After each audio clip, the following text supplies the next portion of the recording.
তারা যদি বলে তারপর আমি রাজি হব, এর আগে আমি রাজি হব না। নাফিসা বললেন আমি তাদের সাথে যোগাযোগ করব, তুমি করা দরকার নাই। তখন তিনি নাফিসা তার চাচা আবু তালেবের সাথে যোগাযোগ করলেন, আবু লাহাবের সাথে যোগাযোগ করলেন, ওলীদ ইবনে মুগীরার সাথে যোগাযোগ করলেন, তার বংশের সবার সাথে যোগাযোগ করলেন।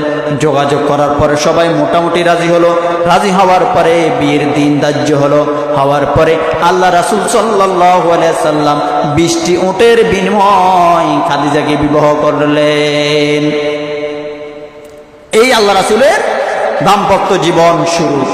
দাম্পত্য শুরু হওয়ার পরে রাসূল সাল্লাল্লাহু আলাইহি সাল্লামের তিনি যখন 35 বছর আল্লাহ রাসূলের এর মধ্যে ঘর সংসার করতেছে, তাকে আল্লাহ রাব্বুল আলামিন 3 জন ছেলে দিছে।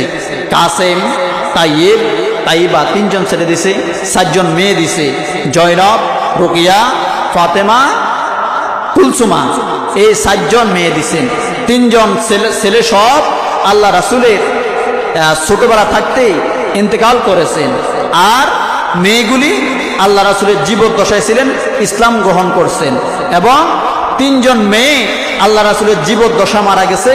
আর ফাতেমা রাদিয়াল্লাহু তাআলা আনহা আল্লাহ রাসূলের ইন্তেকালের 6 মাস পরে ইন্তেকাল করেন।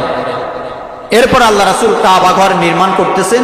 কাবা ঘর নির্মাণ করতে গিয়ে তিনি এখানে একটা সুন্দর একটা সমাধা দিলেন। এই সমাধা অনুযায়ী সবাই কাজ করতে রাখলেন।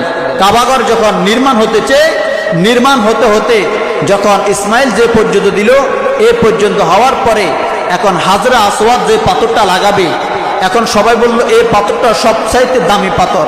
সবাই চিন্তা করলেন এই পাথরটা আমি লাগাবো, ও তো বললো আমি লাগাবো, ও তো বললো আমি লাগাবো। এভাবে একটা ভেজাল সৃষ্টি হলো। তখন মুহাম্মদ বললেন কেউ লাগানো দরকার নাই, সবাই একটা গামছা বিছাও।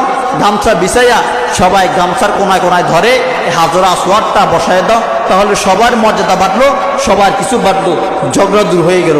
মুহাম্মাদের সিদ্ধান্ত যখন এটা দিলেন, এইটাতে সবাই আনন্দিত হয়ে মুহাম্মাদের পরিচিত লাভ হয়ে গেলেন।